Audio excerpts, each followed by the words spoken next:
ನಮಸ್ಕಾರ. ಮಾಲಿನಿ ಯೂಟ್ಯೂಬ್ ಚಾನೆಲ್ಗೆ ತಮ್ಮೆಲ್ಲರಿಗೆ ಆತ್ಮೀಯವಾದಂತಹ ಸ್ವಾಗತ. ನಿಮ್ಗೆಲ್ಲ ತಿಳಿದೇ ಇದೆ, ನನ್ನ ಈ ಮಾಲಿನಿ ಯೂಟ್ಯೂಬ್ ಚಾನೆಲ್ ಅಲ್ಲಿ ನನಗೆ ಪರಿಚಯ ಇರತಕ್ಕಂತಹ, ಸಾಧನೆ ಮಾಡಿರ್ತಕ್ಕಂತಹ ಹಲವಾರು ಮಹಿಳೆಯರನ್ನ ನಾನು ನನ್ನ ಚಾನೆಲ್ ಮೂಲಕ ಪರಿಚಯಿಸ್ತಾ ಬಂದಿದ್ದೇನೆ.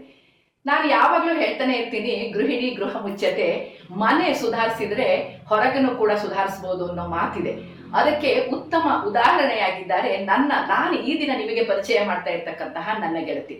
ಮೂಲತಃ ದಕ್ಷಿಣ ಕನ್ನಡದವರಾಗಿರ್ತಕ್ಕಂತಹ ಇವರು ಸಾಮಾಜಿಕ ಸೇವೆಯಲ್ಲಿ ತಮ್ಮನ್ನ ತಾವು ತೊಡಗಿಸಿಕೊಂಡಿದ್ದಾರೆ. ಮನೆಯಲ್ಲಿ ಮನೆಯವರನ್ನ, ಮನೆಯ ಮಕ್ಕಳನ್ನ ಮುಂದೆ ತರುವುದರ ಜೊತೆಗೆ ಸಮಾಜದಲ್ಲಿ ಆಗಿರ್ತಕ್ಕಂತಹ ತೊಡಕುಗಳಿಗೆ ಇವರು ತಾಯಿಯಾಗಿ ಸ್ಪಂದಿಸ್ತಾರೆ. ನಾನು ಪರಿಚಯ ಮಾಡ್ತಕ್ಕಂತಹ ನನ್ನ ಗೆಳತಿ ನನಗೆ ಸೀನಿಯರ್ ಸಿಸ್ಟರ್ ಅಂತಾನೆ ಹೇಳ್ಬೋದು. ನಮ್ಮ ಚಿರಪರಿಚಿತರು, ಜೊತೆಗೆ ದೂರದಲ್ಲಿ ಬಂಧುವು ಕೂಡ ಆಗಿರ್ಬೇಕು. ಅಂತಹವರನ್ನ ನಾನು ಈ ದಿನ ನಿಮಗೆ ಪರಿಚಯಿಸ್ತಾ ಇದ್ದೇನೆ. ಅವರ ಹೆಸರು ಸರೋಜಾ ಉಪಾಧ್ಯಾಯ ಅಂತ. ಇವರು ಮಾಸ್ಟರ್ ಆಫ್ ಸೋಷಿಯಲ್ ವರ್ಕ್, ಇದರಲ್ಲಿ ತಮ್ಮ ಸಾಧನೆಯನ್ನ ಮರೆತು ಹಲವಾರು ಕ್ಷೇತ್ರಗಳಲ್ಲಿ, ಹಲವಾರು NGOಗಳಲ್ಲಿ ಕೆಲಸ ಮಾಡ್ತಾ ಹೊರಗಿನ ಪ್ರಪಂಚಕ್ಕೆ ತಮ್ಮನ್ನು ತಾವು ಗುರುತಿಸಿಕೊಂಡಿದ್ದಾರೆ. ಹಾಗೇನೆ ಹಲವಾರು ಹೆಣ್ಣು ಮಕ್ಕಳ ಬಾಳಲ್ಲಿ ದೀಪವನ್ನ ಒದಗಿಸಿದ್ದಾರೆ ಅಂದ್ರೆ ತಪ್ಪಾಗ್ಲಾರ್ದು. ಹಾಗಾದ್ರೆ ಬನ್ನಿ ಗೆಳತಿಯರೇ, ಏನು ಈಕೆಯ ಸಾಧನೆ, ಏನೆಲ್ಲ ರೀತಿಯಲ್ಲಿ ಮೆರೆದಿದ್ದಾರೆ ನೋಡೋಣ ಬನ್ನಿ. ನಮಸ್ಕಾರ ಸರೋಜಾ ಉಪಾಧ್ಯಾಯರವರೇ, ನನ್ನ ಮಾನಿನಿ ಯೂಟ್ಯೂಬ್ ಚಾನೆಲ್ಗೆ ತಮಗೆ ಆತ್ಮೀಯವಾದಂತಹ ಸ್ವಾಗತ. ನಮಸ್ಕಾರ ವಿದ್ಯಾ. ಮೊಟ್ಟ ಮೊದಲ ಪ್ರಶ್ನೆ ನಿಮಗೆ, ನಮ್ಮೂರವರು, ನನ್ನ ರಿಲೇಟಿವ್ ಎಲ್ಲ ಸರಿ, ಆದ್ರೂ ಕೂಡ ನನ್ನ ಗೆಳತಿಯರಿಗೆ ನಿಮ್ಮ ಒಂದು ಪುಟ್ಟ ಪರಿಚಯವನ್ನ ಮಾಡ್ಕೊಡಿ. ನಾನು ಮಂಟಪ್ ಸಾಲಿಗ್ರಾಮ ಉಪಾಧ್ಯಾಯರ ಮನೆಯಿಂದ ಬಂದಿದ್ದೀನಿ. ನನ್ನ ಪತಿ ಶಿವರಾಮ್ ಉಪಾಧ್ಯಾಯ ಹಾಗೂ ಮಗಳು ಸೀಮಾ ಉಪಾಧ್ಯಾಯ. ನನ್ನ ಪತಿ ಕಾಫಿ ಬೋರ್ಡಲ್ಲಿ ಇದ್ದು ಹಾಗೆ ಹೊರದೇಶದಲ್ಲಿ ಕೆಲಸ ಮಾಡಿ ಈಗ ರಿಟೈರ್ಡ್ ಆಗಿದ್ದಾರೆ. ಹಾಗೂ ನನ್ನ ಮಗಳು MS ಮಾಡಿ ಈಗ ಅಮೆರಿಕದಲ್ಲಿ ವಾಸಿಸುತ್ತಿದ್ದಾಳೆ.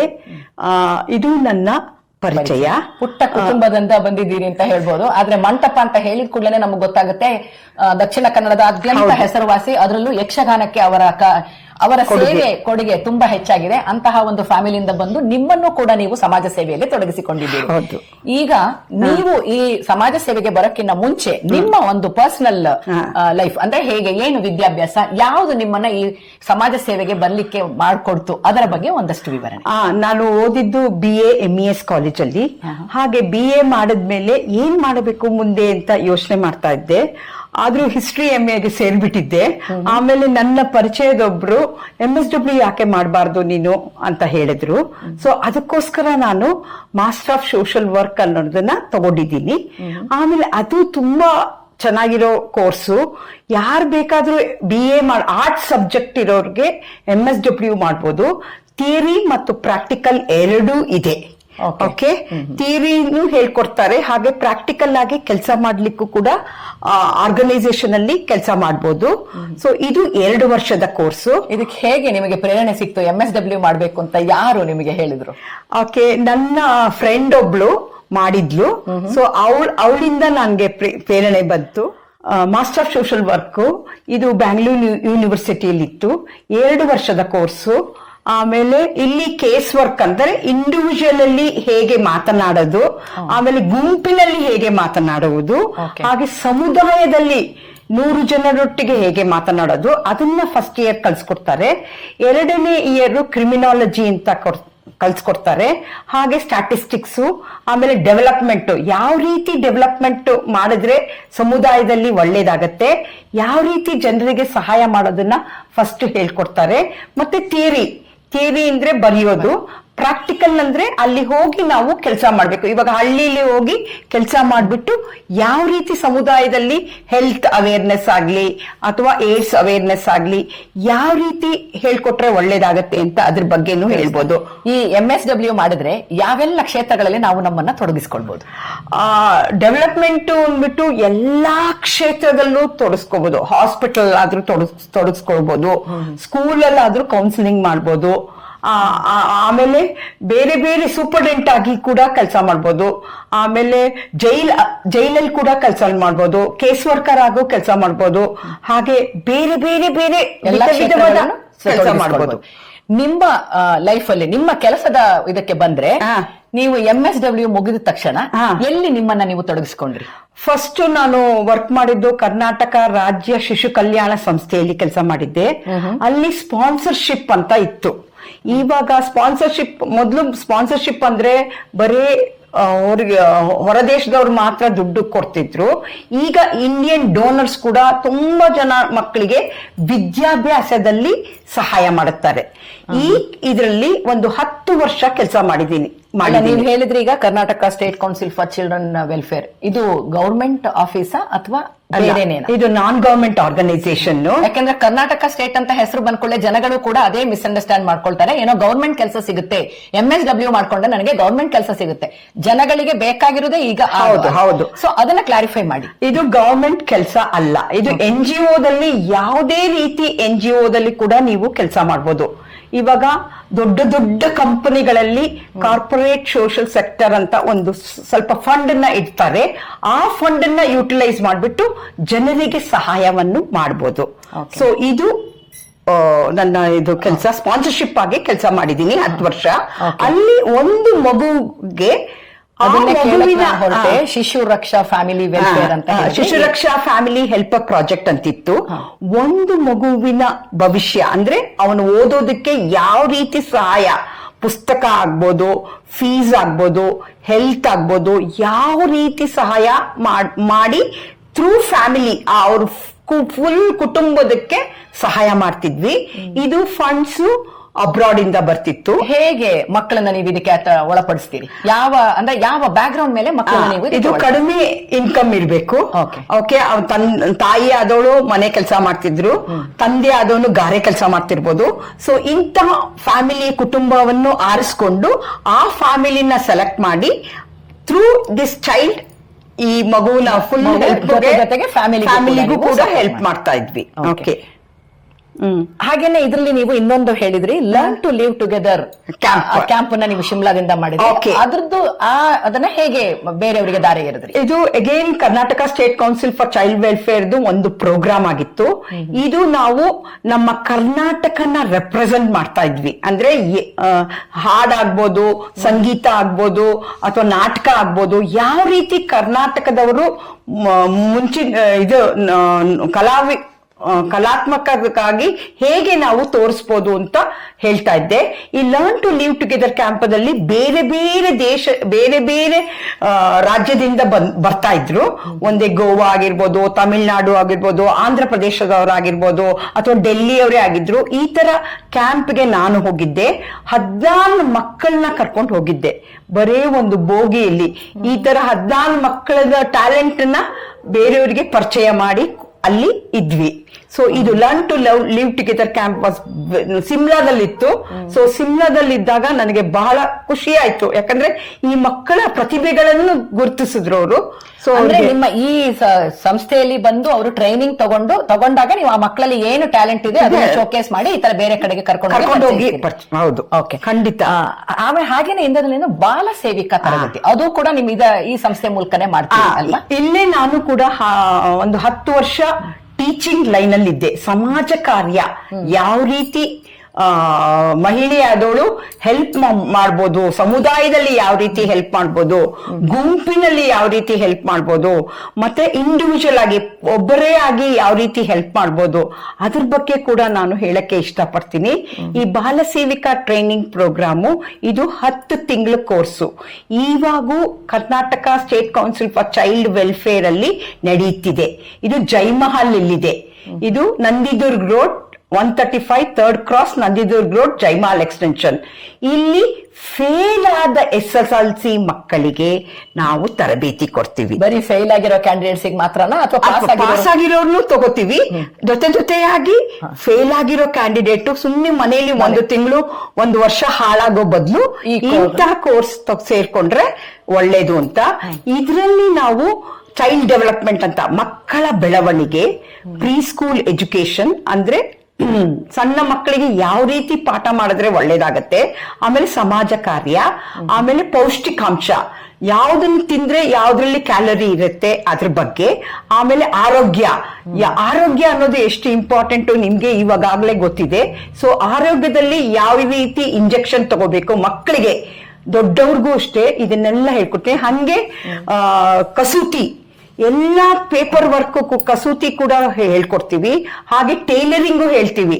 ಒಟ್ಟಾರೆಯಾಗಿ ಎಲ್ಲ ರೀತಿಯಾದಂತಹ ಕರಕುಶಲ ಕಲೆಗಳನ್ನ ಮಕ್ಕಳಿಗೆ ನೀವು ಕಲಿಸ್ತೀರಿ, ಅಲ್ಲ ಹುಡುಗಿರಿಗೆ ಕಲಿಸ್ತೀರಿ.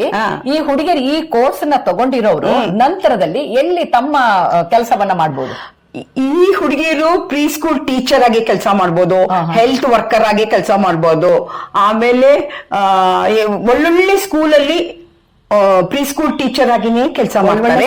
ಪ್ರೈವೇಟ್ ಸ್ಕೂಲ್ಸ್ ಗಳಲ್ಲೂ ಅವ್ರು ಹೋಗ್ಬೋದು, ಪ್ರೈವೇಟ್ ಸ್ಕೂಲಲ್ಲೂ ತಗೋತಾರೆ. ಯಾಕಂದ್ರೆ ಚೈಲ್ಡ್ ಡೆವಲಪ್ಮೆಂಟ್ ಓದಿದಾರಲ್ಲ, ಮಕ್ಕಳ ಬೆಳವಣಿಗೆ ಓದಿದಾರಲ್ಲ, ಆ ಮಕ್ಕಳ ಬೆಳವಣಿಗೆಯಲ್ಲಿ ನಾವು ಪ್ರತಿಯೊಂದು 0 ಮಂತ್ ಅಲ್ಲಿ ಯಾವ ರೀತಿ ಇರುತ್ತೆ, 1ನೇ ತಿಂಗಳಲ್ಲಿ ಯಾವ ರೀತಿ ಆಕ್ಟಿವಿಟೀಸ್ ಇರುತ್ತೆ, 2ನೇ ತಿಂಗಳಲ್ಲಿ ಯಾವ ರೀತಿ ಇರುತ್ತೆ, ಆಮೇಲೆ ಅದಕ್ಕೆ ಆಹಾರ ಕೂಡ ಹೇಳ್ಕೊಡ್ತೀವಿ. ಎಲ್ಲಾ ರೀತಿಯ ಯಾವ ರೀತಿ ಆಹಾರ ಕೊಟ್ರೆ ಒಳ್ಳೇದು, 6 ತಿಂಗಳಾದ್ಮೇಲೆ ಬೇರೆ ಆಹಾರನು ಚೂಸ್ ಮಾಡ್ಬೇಕು, ಎದೆ ಹಾಲು ಎಷ್ಟು ಮುಖ್ಯ, ಅದ್ರ ಬಗ್ಗೆ ಪೂರಾ ಡೀಟೇಲ್ ಮಾಹಿತಿನ ಕೂಡ ನಾವು ಕೊಡ್ತೀವಿ. ಅಗೇನ್ ಇಲ್ಲೂ ಕೂಡ ನಾವು ಥಿಯರಿ ಮತ್ತೆ ಪ್ರಾಕ್ಟಿಕಲ್ಸ್ ಹೇಳ್ಕೊಡ್ತೀವಿ. ಸೊ ಪ್ರಾಕ್ಟಿಕಲ್ ಆಗಿ ಪ್ರೀ ಸ್ಕೂಲ್ ಚೈಲ್ಡ್ ಬಾಲ್ವಾಡಿಯಲ್ಲಿ ಅಥವಾ ಅಂಗನವಾಡಿಯಲ್ಲಿ ಕೆಲಸ ಮಾಡ್ತಾರೆ. ನಾವು ಹೋಗಿ ಆಸ್ ಎ ಟೀಚರ್ ಹೋಗಿ ನೋಡ್ತೀವಿ ಯಾವ ರೀತಿ ಹಾಡು ಹೇಳ್ಕೊಡ್ತಾರೆ, ಯಾವ ರೀತಿ ಅಡ್ಗೆ ಮಾಡ್ತಾರೆ, ಎಲ್ಲಾ ವಿಚಾರದಲ್ಲೂ ನಾವು ತರಬೇತಿ ಕೊಡ್ತೀವಿ. ಈವನ್ ಕಂಪ್ಯೂಟರ್ ಕೂಡ ಕೊಡ್ತೀವಿ. ಇವಾಗ ಇಂಗ್ಲಿಷ್ ತುಂಬಾ ಇಂಪಾರ್ಟೆಂಟ್ ಅಂತ ಇಂಗ್ಲಿಷ್ ಕೂಡ ಗೈಡ್ ಮಾಡ್ತೀವಿ. ಯಾಕಂದ್ರೆ ಎಲ್ಲರೂ ವಿಲೇಜ್ ಇಂದ ಬಂದಿರ್ತಾರೆ. ಸೊ ಹಾಸ್ಟೆಲ್ ಫೆಸಿಲಿಟಿ ಕೂಡ ಇದೆ ಇಲ್ಲಿ. ಇದೆಲ್ಲ ಫ್ರೀ, ನಾವೇ ಅವ್ರಿಗೆ ಸ್ಟೈಪಂಡ್ ಕೊಡ್ತೀವಿ. ಇದು 10 ತಿಂಗಳ ಕೋರ್ಸು, ಜೂನ್ ಇಂದ ಏಪ್ರಿಲ್ ತನಕ ಇದೆ. ಇವಾಗ ಶುರು ಆಗಿದೆ. ಯಾರ್ ಬೇಕಾದ್ರೂ ಇವಾಗ ಹೋಗಿ ಕಾಂಟ್ಯಾಕ್ಟ್ ಮಾಡಿದ್ರೆ ಪಲ್ಲವಿ ಅನ್ನೋರ್ನ ಕಾಂಟ್ಯಾಕ್ಟ್ ಮಾಡಬಹುದು. ಅವರು ಪ್ರಿನ್ಸಿಪಲ್, ಹೋಗ್ಬಿಟ್ಟು ಅವ್ರು ಕಾಂಟ್ಯಾಕ್ಟ್ ಮಾಡಿ ಅವರಿಂದ ಮಾಹಿತಿ ಪಡ್ಕೊಂಡು ಕೋರ್ಸ್ಗೆ ಸೇರ್ಬೋದು. ಮತ್ತೆ ಹಾಸ್ಟೆಲ್ ಫೆಸಿಲಿಟಿಯಲ್ಲಿ ತುಂಬಾ ಚೆನ್ನಾಗಿದೆ, ಊಟ ತಿಂಡಿ ಎಲ್ಲ, ಮತ್ತೆ ಸ್ಟೈಪೆಂಡ್ ಕೊಡ್ತೀವಿ ಸ್ವಲ್ಪ ಮಟ್ಟಿಗೆ. ಆಮೇಲೆ ಕೆಲಸ ಕೂಡ ಕೊಡಿಸ್ತೀವಿ. ಎಷ್ಟೊಂದು NGOs ಮತ್ತೆ ಎಷ್ಟೊಂದು ಫ್ಯಾಕ್ಟ್ರಿಗಳಲ್ಲಿ ಇವಾಗ ಒಂದು ಪ್ರೀ ಸ್ಕೂಲ್ ಇರ್ಲೇಬೇಕು ಅಂತ ಇದೆ ಮಕ್ಕಳಿಗೋಸ್ಕರ ನೋಡ್ಕೊಳಕ್ಕೆ.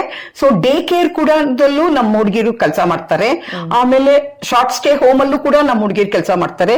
ಈ ತರ ಬೇರೆ ಬೇರೆ ಬೇರೆ ರೀತಿಯಾಗಿ ಕೆಲಸ ನಮ್ಮ ಹುಡುಗಿರು ಮಾಡ್ತಾ ಇದ್ದಾರೆ. ಈ ಕೋರ್ಸ್ ಅನ್ನ ಮಾಡ್ಕೊಂಡ್ರೆ ಎಲ್ಲಾದ್ರೂ ಒಂದ್ ಕಡೆ ತೊಡಗಿಸ್ಕೊಳ್ಬಹುದು, ಅವರ ಕಾಲ ಮೇಲೆ ಅವ್ರು ನಿಂತ್ಕೊಳ್ಬಹುದು. ನೋಡಿದ್ರಲ್ವಾ ವೀಕ್ಷಕರೇ, ಇದೊಂದು ಉತ್ತಮವಾದಂತಹ ಗಮನಿಸಬೇಕಾದಂತಹ ಅಂಶ. ಈ ಚೈಲ್ಡ್ ವೆಲ್ಫೇರ್ ಅಸೋಸಿಯೇಷನ್ ಅಲ್ವಾ, ಅದರಿಂದ ಸ್ಟೇಟ್ ಕೌನ್ಸಿಲ್, ಆ ಕೌನ್ಸಿಲ್ ಇಂದ ನಡೆಸುವಂತಹ ಈ ತರಬೇತಿಗೆ ನೀವು ಕೂಡ ನಿಮ್ಮನ್ನ ತೊಡಗಿಸಿಕೊಳ್ಬಹುದು. ನಂತರದಲ್ಲಿ ನಾನು ಈ ಫೋನ್ ನಂಬರ್ ನ ಕೂಡ ಕೊಡ್ತೇನೆ. ಆ ನಂಬರ್ಗೆ ಕಾಲ್ ಮಾಡಿ ಅದರಲ್ಲಿ ನೀವು ನಿಮ್ಮ ಬೇಕಾಗಿದ್ದಲ್ಲಿ ನೀವು ಈ ಕೋರ್ಸ್ ಅನ್ನ ತಗೊಳ್ಬಹುದು ಅಂತ ಹೇಳಲಿಕ್ಕೆ ಬಯಸ್ತಾ, ನೀವು ಮಾತಾಡ್ತಾ ಹೇಳಿದ್ರಿ ಈ ತರಬೇತಿ ಕೊಡುವಂತ ಸಂಸ್ಥೆಯಲ್ಲಿ ಕನ್ನಡದಲ್ಲಿ ಮಾತಾಡ್ತದೆ, ಮೀಡಿಯಂ ಆಫ್ ಇನ್ಸ್ಟ್ರಕ್ಷನ್ ಕನ್ನಡದಲ್ಲಿರುತ್ತೆ. ಆದ್ರೆ ಅವರು ಕೆಲಸಕ್ಕೆ ಹೋಗುವಾಗ ನೀವು ಪ್ರೈವೇಟ್ ಅಲ್ಲೂ ಕೂಡ ಹೋಗ್ಬೋದು ಅಂದ್ರಿ. ಇವತ್ತಿನ ದಿನದಲ್ಲಿ ಅದರಲ್ಲೂ ಬೆಂಗಳೂರಲ್ಲಿ ನೋಡಿದ್ರೆ ಎಲ್ಲ ಕಡೆ ಇಂಗ್ಲಿಷೇ ಹೆಚ್ಚು. ಹೇಗೆ ನಿಮ್ಮ ಮಕ್ಕಳು ನಿಮ್ಮಲ್ಲಿ ತರಬೇತಿ ಪಡೆದಂತವರು ಸರ್ವೈವ್ ಆಗ್ತಾರೆ? ನಾವು ಆಕ್ಚುಲಿ ಒಂದು ಕ್ಲಾಸ್ ಇಂಗ್ಲಿಷ್ ಸ್ಪೀಕಿಂಗ್ ಕೋರ್ಸ್ ಅಂತ ಹಾಕ್ತೀನಿ. ಯಾಕಂದ್ರೆ ಮೋಸ್ಟ್ ಆಫ್ ದಮ್ ಕನ್ನಡದಲ್ಲಿ ವಿಲೇಜ್ ಇಂದ ಹಳ್ಳಿಗಳಿಂದ ಬಂದಿರ್ತಾರೆ. ಅವ್ರಿಗೆ ಅಷ್ಟೊಂದು ಫ್ಲೂಯೆಂಟ್ ಆಗಿ ಇಂಗ್ಲಿಷ್ ಗೊತ್ತಿರಲ್ಲ. ಸೊ ಅದಕ್ಕೋಸ್ಕರ ಅಲ್ಲೂ ಕೂಡ ನಾವು ಒಂದು ವಾರಕ್ಕೆ 3 ದಿನ ಇಂಗ್ಲಿಷ್ ಸ್ಪೀಕಿಂಗ್ ಕೋರ್ಸ್ ಅಂತ ಹಾಕ್ತಿವಿ. ಸೊ ಅದಕ್ಕೋಸ್ಕರ ಅವರು ಕಲಿಬಹುದು. ಮತ್ತೆ ಪ್ರಾಕ್ಟಿಕಲ್ ಆಗಿ ನಾವು ಹೇಳ್ಕೊಡ್ತೀವಿ ಯಾವ ರೀತಿ ಮಾತಾಡೋದು, ಯಾವ ರೀತಿ ಪ್ರೀ ಸ್ಕೂಲ್ ಇಂಗ್ಲಿಷ್ ರೈಮ್ಸ್ ನ ಹೇಳ್ಕೊಡೋದು ಮಕ್ಕಳಿಗೆ, ಅದ್ರ ಬಗ್ಗೆ ಕೂಡ ನಾವು ಟೀಚ್ ಮಾಡ್ತೀವಿ. ಓಕೆ, ಈಗ ನಿಮ್ಮಲ್ಲಿ ಬಾಲ ಸೇವಿಕಾ ತರಬೇತಿ ಕೇಂದ್ರದಲ್ಲಿ ಕಲಿತಂತಹ ಹೆಣ್ಣು ಮಕ್ಕಳು ಹಲವಾರು ಬ್ಯಾಚ್ ಗಳನ್ನ ನೀವು ಕೊಟ್ಟಿದ್ದೀರಿ. ಈಗ ತರಬೇತಿ ಎಲ್ಲೆಲ್ಲ ಹೋಗಿ ಅವರು ಪ್ಲೇಸ್ ಆಗಿದ್ದಾರೆ? ಯೂಶಲಿ ಅವರು ಗಾರ್ಮೆಂಟ್ ಫ್ಯಾಕ್ಟರಿಗಳಲ್ಲಿ ಇದು ಇವಾಗ ಮ್ಯಾಂಡೇಟರಿ ಮಾಡಿದ್ದಾರೆ. ಎಲ್ಲಾದ್ರಲ್ಲೂ ಪ್ರೀ ಸ್ಕೂಲ್ ಇರ್ಲೇಬೇಕು ಅಂತ. ಅಂದ್ರೆ ಗಾರ್ಮೆಂಟ್ಸ್ ಅಲ್ಲಿ ಕೆಲಸ ಮಾಡ್ತಿರ್ತಕ್ಕಂಥವರ ಮಕ್ಕಳನ್ನ ಅಲ್ಲೇ ಇರ್ತಾರೆ, ಅವರಿಗೆ ಇವರು ಸೇವೆಯನ್ನ ಕೊಡ್ತಾರೆ.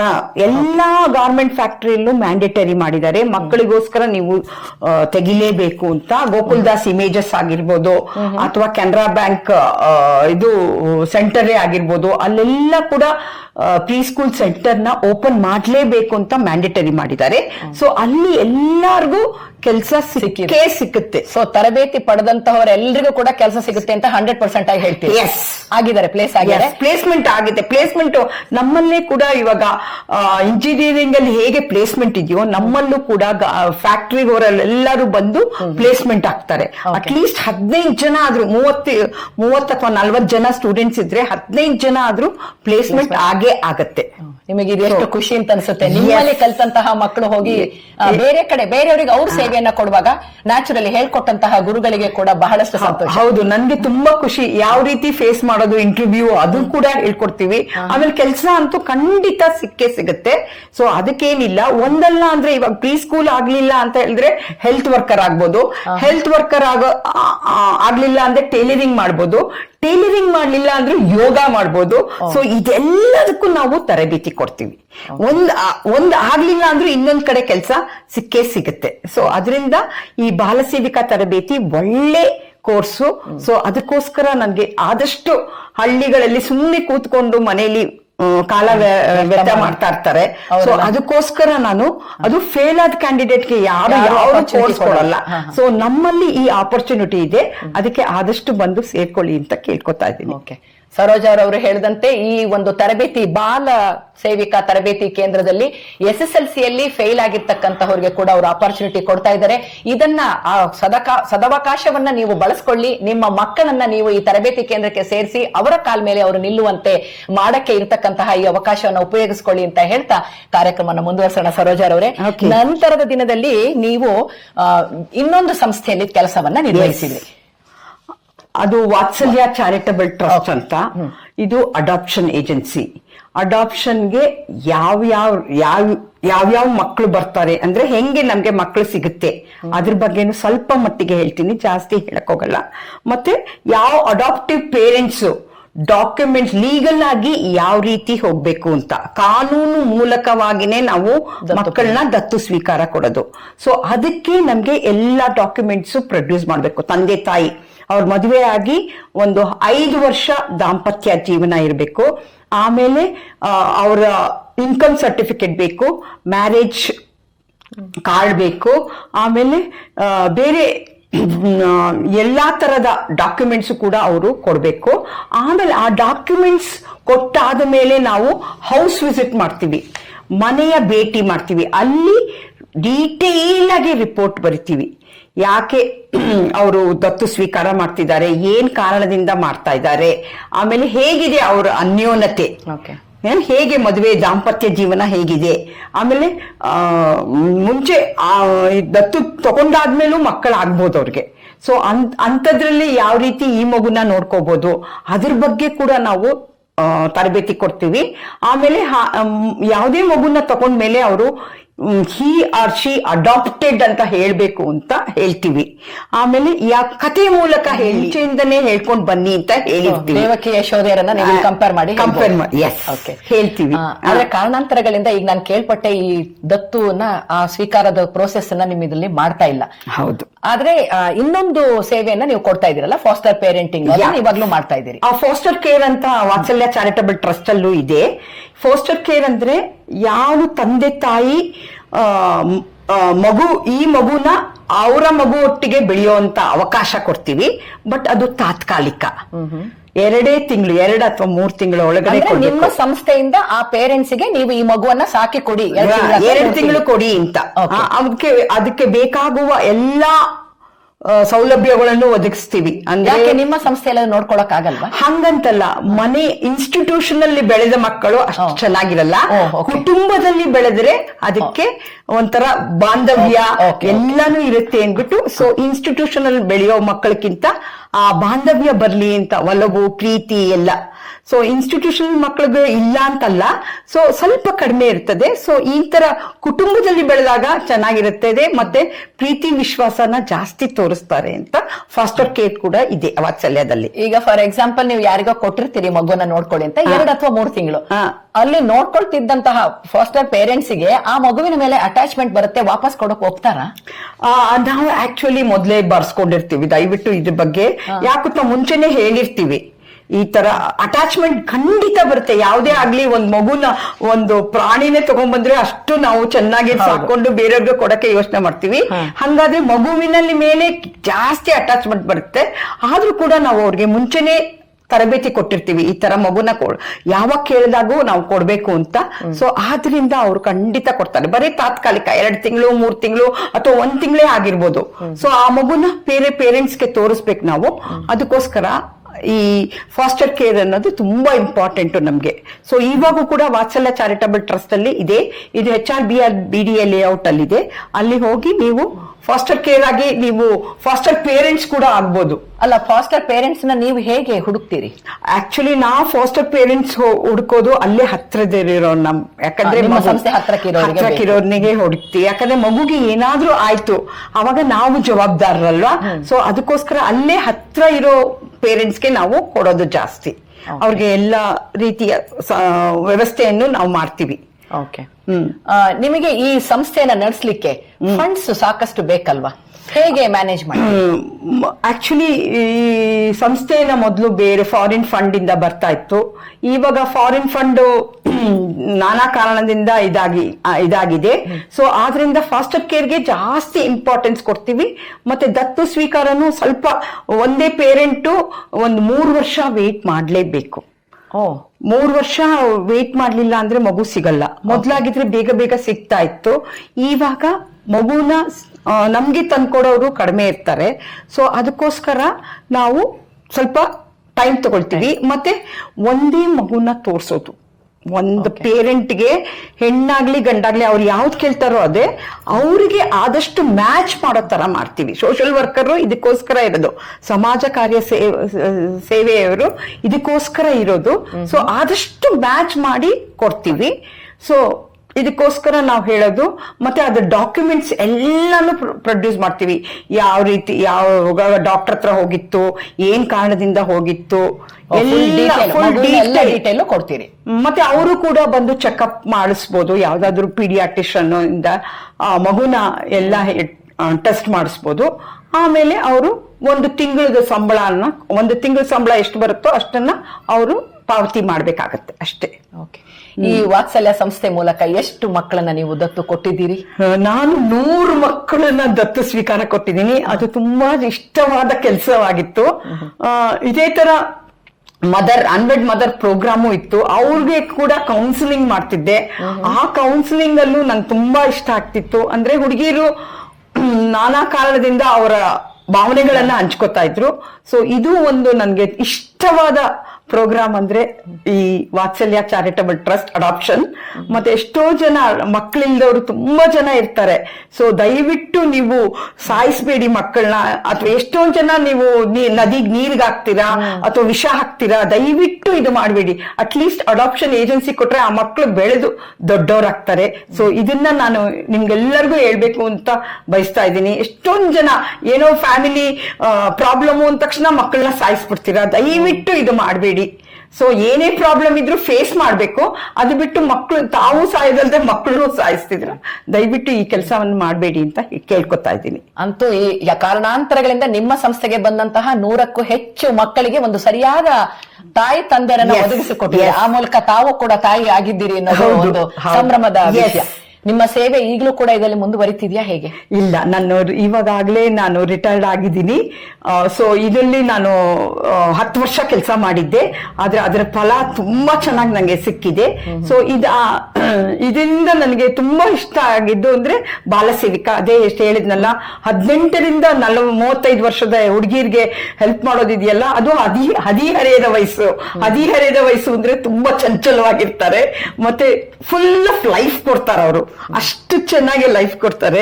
ಅವ್ರು ಡ್ರೆಸ್ ಮಾಡೋದಿರ್ಲಿ, ಅವ್ರು ಇದ್ ಮಾಡೋದಿರ್ಲಿ, ಆ ಥ್ರಿಲ್ಲಿಂಗು ಬಾಲಸೇವಿಕಾ ತರ ಯಾರು ಸಿಕ್ಕಿಲ್ಲ ಅನ್ಸ್ತಾ ಇದೆ. ಕೆಲವು ಸತಿ ನಮ್ಗೆ ಅವರು ಬೇರೆ ರೀತಿ ಮಾಡಿದಾಗ ಬೇಜಾರಾಗ್ತಿತ್ತು. ಆದ್ರೂ ಇಲ್ಲಿ ಕೂಡ 1 ತಿಂಗಳು ಅವ್ರಿಗೆ ಹಳ್ಳಿಲಿ ಇದಕ್ಕೆ ಕೊಡ್ತಿದ್ವಿ. 1 ತಿಂಗಳು ಹಳ್ಳಿಲೇ ಅವರೇ ಅಡಿಗೆ ಮಾಡ್ಕೊಂಡು ಅವರೇ ಕೆಲಸ ಮಾಡ್ಕೊಂಡು ಹೋಗ್ಬೇಕು. ಸೊ ಕೆಲವು ಸತಿ ಏನೇನೋ ಪ್ರಾಬ್ಲಮ್ ಬರ್ತಿತ್ತು ಅದು ಅಟ್ರಾಕ್ಷನ್ ಅದೆಲ್ಲ ಇದ್ದೇ ಇದ್ದಿತ್ತು. ಸೊ ಎಲ್ಲಾ ಕೇಸ್ಗಳನ್ನು ನೋಡಿದಿರಿ, ಸಾಲ್ವ್ ಮಾಡಿದಿರಿ, ಆ ಮಕ್ಕಳಿಗೆ ಒಂದು ದಾರಿಯನ್ನು ಕಲ್ಪಿಸಿದ್ದೀರಿ. ಹೌದು, ಬಹಳ ಖುಷಿಯಾದಂತಹ ವಿಚಾರ. ಹೀಗೆ ಬಾಲ ಸೇವಕ ಟ್ರೈನಿಂಗು ಹಾಗೆ ಶಿಶು ಸ್ವಾಸ್ಥ್ಯ ಅದ್ರದ್ದೆಲ್ಲ ಕೆಲಸ ಮಾಡ್ತಾ ಮಾಡ್ತಾ ನೀವು ಎಲ್ಲೋ ಒಂದ್ ಕಡೆ ಕೌನ್ಸೆಲಿಂಗ್ ಕೂಡ ತರಬೇತಿ ಪಡೆದಂಗಾಯ್ತು. ಕೌನ್ಸೆಲಿಂಗ್ ಅನ್ನು ಮಾಡ್ತಾ ಆ ಮಕ್ಕಳಿಗಿರ್ಬೋದು, ಮಕ್ಕಳ ತಾಯಿ ತಂದೆಯರಿಗಿರ್ಬೋದು, ಎಲ್ರಿಗೂ ಕೂಡ ಕೌನ್ಸೆಲಿಂಗ್ ಮಾಡ್ತಾ ಬಂದಿದ್ರಿ. ನಾನು actually counselling United theological college ಅಲ್ಲಿ ಮಾಡಿದೀನಿ. ಸೊ ಅಲ್ಲಿ ಡಿಪ್ಲೊಮಾ ಇನ್ ಕೌನ್ಸಿಲಿಂಗ್ ಮಾಡಿದೀನಿ. ಅಲ್ಲಿ ತುಂಬಾ ಚೆನ್ನಾಗಿ ತರಬೇತಿ, ಇದು 9 ತಿಂಗಳ ಅಗೈನ್ 9 ತಿಂಗಳ ತರಬೇತಿ. ಸೊ ಅಲ್ಲಿ ಕೂಡ ನಾನು ಕೌನ್ಸಿಲಿಂಗ್ ಅಂದ್ರೆ ತಕ್ಷಣ ವಾತ್ಸಲ್ಯ ಚಾರಿಟಬಲ್ ಟ್ರಸ್ಟ್ ಅವರೇ ನನ್ನ ಕಳ್ಸಿದ್ದು, ಹೋಗಿ ತರಬೇತಿ ತೆಗೆದುಕೊಂಡು ಬಾ, ಹಂಗೆ ಕೌನ್ಸಿಲಿಂಗ್ ಮಾಡೋದು ಇಂಪಾರ್ಟೆಂಟ್ ಅಂತ. ನಾನೀಗ ಮನೆಯಲ್ಲಿ ಕೂಡ ಕೌನ್ಸಿಲಿಂಗ್ ಮಾಡ್ತಾ ಇದ್ದೀನಿ. ಯಾರಾದ್ರೂ ಪ್ರಾಬ್ಲಮ್ ಇರೋರು, ಪ್ರಾಬ್ಲಮ್ ಅಂತ ಹೇಳಲ್ಲ, ಇದು ಸಣ್ಣ ಪ್ರಾಬ್ಲಮೇ ಇರ್ಬೋದು, ಆ ಪ್ರಾಬ್ಲಮ್ ಸಾಲ್ವ್ ಮಾಡಕ್ಕಾಗಲ್ಲ ಅಥವಾ ಯಾರ ಹತ್ರ ಹೇಳ್ಕೋಬೇಕು ಅಂತಿದ್ರೆ ನನ್ನ ಮನೆಗೆ ಬಂದು ಕೌನ್ಸಿಲಿಂಗ್ ಮಾಡಿಸ್ಕೋಬಹುದು. ಕಡಿಮೆ ವೆಚ್ಚದಲ್ಲಿ ಕೂಡ ನಾನು ಕೌನ್ಸಿಲಿಂಗ್ ಮಾಡ್ತೀನಿ. ಸೊ ನಮ್ಮ ಮನೆ ಅಡ್ರೆಸ್ ಕೂಡ ನಾನು ಕೊಡ್ತೀನಿ. ದಯವಿಟ್ಟು ಯಾರಿಗೆ ಬೇಕಾದ್ರೂ, ಹಸ್ಬೆಂಡ್ ಅಂಡ್ ವೈಫ್ ಆಗಿರ್ಬೋದು, ಅಥವಾ ಹದಿಹರೆಯದ ವಯಸ್ಸಾಗಿರ್ಬೋದು, ಅಥವಾ ವಯಸ್ಕರ ಆಗಿರ್ಬೋದು, ಯಾರಿಗೆ ಬೇಕಾದ್ರೂ ಕೌನ್ಸಿಲಿಂಗ್ ನಾವು ಮಾಡ್ತೀನಿ. ಸೊ ಇದು ಕೂಡ ನನ್ನ ಈಗ ರಿಟೈರ್ಡ್ ಆಗಿರೋ ಜೀವನದಲ್ಲಿ ಇದು ಕೂಡ ಒಂದು ಕೌನ್ಸಿಲಿಂಗ್ ಅಂತ ಒಂದು ಮನೆಯಲ್ಲಿ ಮಾಡ್ತಾ ಇದ್ದೀನಿ. ಓಕೆ. ಹಾಗೆ ನೀವು psychiatric social worker in the national institute of public cooperation and child development ಅಲ್ಲಿ ಯಾವ ರೀತಿಯಾಗಿ ನೀವು ಸೈಕಲಾಜಿಕಲ್ ಆಗಿ ಕೊಡ್ತಾ ಇದ್ರಿ? ಇದು ಸೈಕ್ಯಾಟ್ರಿಕ್ ಸೋಷಿಯಲ್ ವರ್ಕರ್ ಅಂದ ತಕ್ಷಣ ನನಗೆ ಚೈಲ್ಡ್ ಗೈಡೆನ್ಸ್ ಕ್ಲಿನಿಕ್ ಅಂತ. ಈಗಿನ ಕಾಲದಲ್ಲಿ ಮಕ್ಕಳ ಎಜುಕೇಶನ್ ತುಂಬಾ ಇಂಪಾರ್ಟೆಂಟ್ ಅಂತ ಹೇಳ್ತೀರಾ. ಅವರ IQ ಟೆಸ್ಟ್ ಮಾಡಕ್ಕೋಸ್ಕರ ನಮ್ದು ಚೈಲ್ಡ್ ಗೈಡೆನ್ಸ್ ಸೆಂಟರ್ಗೆ ಬರ್ತಾರೆ. ಸೊ ಆ ಟೈಮಲ್ಲಿ ನಾವು ತಂದೆ ತಾಯಿಗಳ ಕೇಸ್ ಹಿಸ್ಟ್ರಿ ತಗೊಂಡು ಅವ್ರಿಗೆ ನಾವು ಕೌನ್ಸಿಲಿಂಗ್ ಮಾಡ್ತೀವಿ. ಯಾವ ರೀತಿ ನಿಮ್ಮ ಮಗ ಯಾವ ರೀತಿಯಲ್ಲಿ ಇದ್ದಾನೆ, ಇದರಲ್ಲಿ ಇದು ಒಟ್ಟು ಟೀಮ್ ವರ್ಕ್. ಇದು ನಾನೊಬ್ಳೇ ಕೆಲಸ ಮಾಡಲ್ಲ. ಅಲ್ಲಿ ಕ್ಲಿನಿಕಲ್ ಸೈಕಾಲಜಿಸ್ಟ್ ಇರ್ತಾರೆ, ಸೈಕ್ಯಾಟ್ರಿಕ್ ವರ್ಕರ್ ಇರ್ತಾರೆ, ಡಾಕ್ಟರ್ ಇರ್ತಾರೆ, ಸೈಕ್ಯಾಟ್ರಿಸ್ಟ್ ಇರ್ತಾರೆ, ಇನ್ ಕೇಸ್ ಮೆಡಿಸಿನ್ ಏನಾದ್ರು ಬೇಕಾದ್ರೆ, ಆಮೇಲೆ ಸೋಷಿಯಲ್ ವರ್ಕರ್ ಇರ್ತಾರೆ. ಹಾಗೆ ಇದು ಟೀಮ್ ವರ್ಕ್, ಟೀಮ್ ಜೊತೆಗೆ ನಾವು ಕೆಲಸ ಮಾಡೋದು. ಹಾಗೆ ಪೇರೆಂಟ್ಸ್ಗೆ ಗೈಡೆನ್ಸ್ ಕೊಡ್ತೀವಿ. ಯಾವ ರೀತಿ ಯಾವ ಸಬ್ಜೆಕ್ಟ್ ಅಲ್ಲಿ ಹೋದ್ರೆ ಇವನು ಒಳ್ಳೇದಾಗತ್ತೆ, ಸೈನ್ಸ್ ಅಲ್ಲಿ ಹೋಗೋದಾ, ಆರ್ಟ್ಸ್ ಅಲ್ಲಿ ಹೋಗೋದಾ, ಕಾಮರ್ಸ್ ಅಲ್ಲಿ ಹೋಗೋದಾ, ಯಾವ ರೀತಿ ಸಬ್ಜೆಕ್ಟ್ ತಗೊಂಡ್ರೆ ಒಳ್ಳೇದಾಗತ್ತೆ. ಸೊ ಆರ್ಟ್ ಸಬ್ಜೆಕ್ಟ್ ಅಂತ ಎಲ್ಲರೂ ಬೇಡ ಬೇಡ ಅಂತಿದ್ರು. ಇವಾಗ ಆರ್ಟ್ ಸಬ್ಜೆಕ್ಟ್ ಅನ್ನೋದು ಅಷ್ಟು ಇಂಪಾರ್ಟೆಂಟ್ ಆಗಿದೆ. ಒಂದೇ ಲಾಯರ್ ಆಗ್ಬೋದು, ಎಕನಾಮಿಕ್ಸ್ ಆಗ್ಬೋದು, ಅಥವಾ ಬೇರೆ ಬೇರೆ ಲೈನಲ್ಲಿ ಜರ್ನಲಿಸಮ್ ಆಗ್ಬೋದು. ಸೊ ಬೇರೆ ಬೇರೆ ಲೈನಲ್ಲೂ ಕೂಡ ಆರ್ಟ್ ಸಬ್ಜೆಕ್ಟ್ಸ್ ತುಂಬಾ ಇಂಪಾರ್ಟೆನ್ಸ್ ಗಳಿಕೆ ಆಗ್ತಿದೆ. ಸೊ ಆದಷ್ಟು ಆರ್ಟ್ ಸಬ್ಜೆಕ್ಟ್ಗೂ ಮತ್ತೆ ಬೆಲೆ ಇದೆ. ಓಕೆ.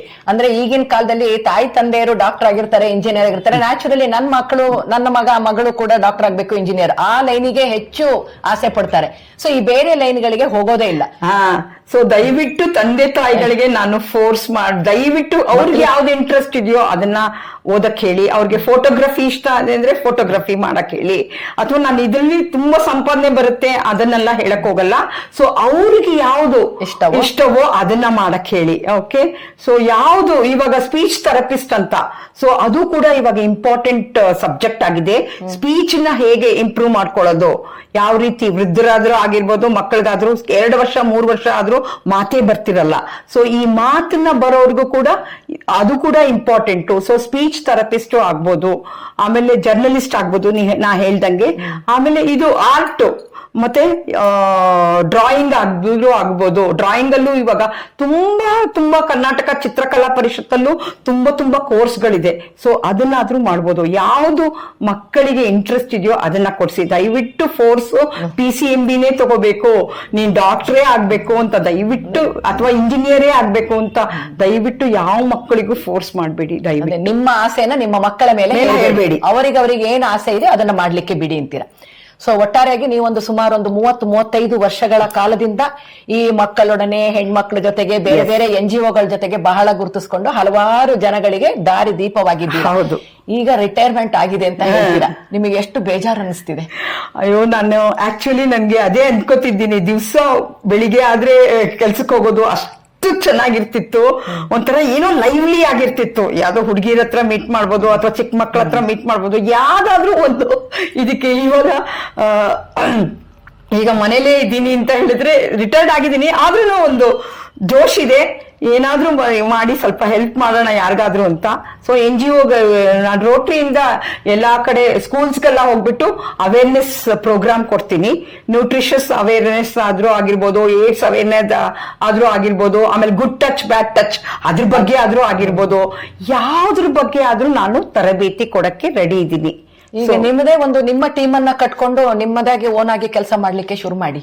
ಅಂದ್ರೆ ನಿಮ್ಮ ಟೈಮ್ ಅಲ್ಲಿ, ಅಂದ್ರೆ ಇಷ್ಟು ದಿನ ನೀವು ದಿನದಲ್ಲಿ ಬೆಳಗ್ಗೆ 10 ರಿಂದ 6 ಇತ್ತು, ಈಗ ರಿಟೈರ್ಡ್ ಲೈಫ್ ಅನ್ನು ಎಂಜಾಯ್ ಮಾಡ್ಬೇಕು, ಜೊತೆಗೆ ಸ್ವಲ್ಪ ಕಾಲದಲ್ಲಿ ನಮ್ಮಿಂದ ಏನಾಗುತ್ತೆ ಅದನ್ನ ಮಾಡೋ ತರ ನಿಮ್ಮದೇ ಆದಂತಹ ಒಂದು ಸಮುಚ್ಚಯವನ್ನ ಮಾಡಿ ನಮ್ಮನ್ನು ಎಲ್ಲ ಜೊತೆ ಸೇರಿಸ್ಕೊಳ್ಳಿ. ಹಾಗೆ ಒಟ್ಟಾರೆ ಹೋಗಿ ನಮ್ಮನ್ನು ನಾವು ತೊಡಗಿಸ್ಕೊಳ್ಬಹುದು. ಆ ಮೂಲಕ ನಮ್ಮ ಮೆದುಳನ್ನ ಇನ್ನೂ ಆಕ್ಟಿವ್ ಆಗಿ ಇಟ್ಕೊಳ್ಬಹುದು ಅಂತ ಹೇಳ್ಬೋದು ಅಲ್ವಾ? ಹೌದು. Thank you Vidya, very much nice. It was energetic and I felt very happy. ನನಗೆ ಬಹಳ ಖುಷಿ ಆಯ್ತು. ಇದಾಗಿದೆ. 40 ವರ್ಷಗಳಲ್ಲಿ ನಿಮ್ಮನ್ನ ನೀವು ಸಮಾಜ ಸೇವೆಯಲ್ಲಿ ತೊಡಗಿಸ್ಕೊಂಡಿದ್ರಿ, ಅಂದ್ರೆ ಬೇರೆಯವರಿಗೆ ಬದುಕು ಕಾಣಿಸುವುದರ ಜೊತೆಗೆ ನಿಮ್ಮಲ್ಲೂ ಕೂಡ ಒಂದು ಖುಷಿಯನ್ನ ಕಂಡಿದ್ದೀರಿ. ಹೌದು. ಈ ಎಲ್ಲ ಸುದೀರ್ಘ ಅನುಭವದಿಂದ ನಮ್ಮ ವೀಕ್ಷಕರಿಗೆ ನೀವು ಏನು ಒಂದು ಗೋಲ್ಡನ್ ವರ್ಡ್ಸ್ ಅಂತ ಕೊಡ್ಲಿಕ್ಕೆ ಬಯಸ್ತೀರಿ? ನಾನು ಮೆಸೇಜ್ ಕೊಡೋದು ಅಂದ್ರೆ ಫಸ್ಟ್ ಹದಿಹರೆಯದವರಿಗೆ ಆದಷ್ಟು ಮೊಬೈಲ್ನ ಕಡಿಮೆ ನೋಡಿ, ಏನೇ ಸೋಷಿಯಲ್ ಇರುತ್ತೋ ಆದಷ್ಟು ದಿನಕ್ಕೆ 3 ಅವರ್ ಖಂಡಿತ ಮೊಬೈಲ್ ನೋಡ್ಬೇಡಿ. ಅದರ ಬದಲು ನೀವು ಏನಾದ್ರೂ ಆಕ್ಟಿವಿಟಿ ಮಾಡ್ಕೊಳ್ಳಿ. ಒಂದು ಯೋಗ ಮಾಡ್ಬೋದು, ಮೆಡಿಟೇಷನ್ ಮಾಡ್ಬೋದು, ಡ್ರಾಯಿಂಗ್ ಮಾಡ್ಬೋದು, ಕಸೂತಿ ಮಾಡ್ಬೋದು, ಅಥವಾ ಬೇರೆ ಅಪ್ಪ ಅಮ್ಮನೊಟ್ಟಿಗೆ ಕಮ್ಯುನಿಕೇಶನ್, ನನ್ಗೆ ಹೀಗಾಗ್ತಾ ಇದೆ, ನನ್ಗೆ ಬೇಜಾರಾಗ್ತಾ ಇದೆ, ಯಾವುದಾದ್ರೂ ಹಂಚ್ಕೊಳ್ಳಿ. ಸೊ ಹದಿಹರೆಯದವರಿಗೆ ಆದಷ್ಟು ಮೊಬೈಲ್ನ ಕಡಿಮೆ ಮಾಡಿ. ಆಮೇಲೆ ಇನ್ನೊಂದು ವಿಚಾರ ಹೇಳಕ್ಕೆ ನಂಗೆ ಇಷ್ಟ ಪಡ್ತಾರೆ, ನಮ್ಮ ತಂದೆ ತಾಯಿಗಳಿಗೆ ಆಸೆ ಆಕಾಂಕ್ಷೆ, ನಿಮ್ಮ ಆಸೆ ಆಕಾಂಕ್ಷೆ ಅವ್ರಿಗೆ ಹೇರಕ್ ಹೋಗ್ಬಿಡಿ.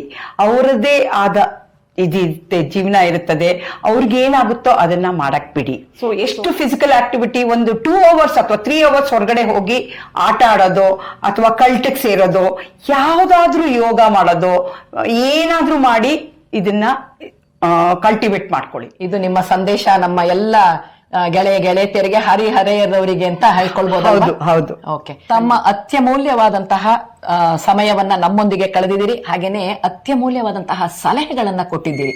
ಅಂದ್ರೆ ನಮಗೆಲ್ಲ ಗೊತ್ತಾಗ್ತಿರುತ್ತೆ, ಇದು ಅಲ್ಲಿ ನಡೀತಿದೆ ಇಲ್ಲಿ ನಡೀತಿದೆ ಅಂತ, ಆದ್ರೆ ನಮಗೆ ಗೊತ್ತಿರ್ತಕ್ಕಂಥವ್ರು ನಿಜವಾಗಿ ಚಿತ್ರಣವನ್ನ ಮುಂದೆ ಬಿಚ್ಚಿಟ್ಟಿದ್ದೀರಿ. ಆ ಎಲ್ಲ ಕಾರಣಗಳಿಂದ ನಮ್ಮೆಲ್ಲ ಗೆಳತಿಯರ ಪರವಾಗಿ ಹಾಗೆ ನನ್ನ ಚಾನೆಲ್ನ ಪರವಾಗಿ ತಮಗೆ ಅನಂತ ಧನ್ಯವಾದಗಳನ್ನ ಅರ್ಪಿಸ್ತೇನೆ. ನಿಮ್ಮ ಸೇವೆ ಹೀಗೆ ಮುಂದುವರಿಲಿ, ಇನ್ನಷ್ಟು ಜನರಿಗೆ ಬಾಳಿಗೆ ಬೆಳಕಾಗ್ಲಿ ಅಂತ ನಾನು ಆಶಿಸ್ತೀನಿ. ಸರೋಜಾರವ್ರೆ, ಥ್ಯಾಂಕ್ ಯು ವಿದ್ಯಾ. ಮುಂದಿನ ಸಂಚಿಕೆಯಲ್ಲಿ ಇನ್ನೋರ್ವ ಗೆಳತಿಯನ್ನ ತಮಗೆ ಭೇಟಿ ಮಾಡಿಸ್ತೇನೆ ಅಂತ ಹೇಳ್ತಾ ಇದರೊಂದಿಗೆ ಕಾರ್ಯಕ್ರಮವನ್ನು ಮುಕ್ತಾಯ ಮಾಡ್ತಾ ಇದ್ದೇನೆ. ನಮಸ್ಕಾರ. ಇನ್ನೂ ಹೆಚ್ಚಿನ ವಿಡಿಯೋಗಳಿಗಾಗಿ ನಮ್ಮ ಚಾನೆಲ್ಗೆ ಸಬ್ಸ್ಕ್ರೈಬ್ ಆಗೋದನ್ನ ಮರಿಬೇಡಿ.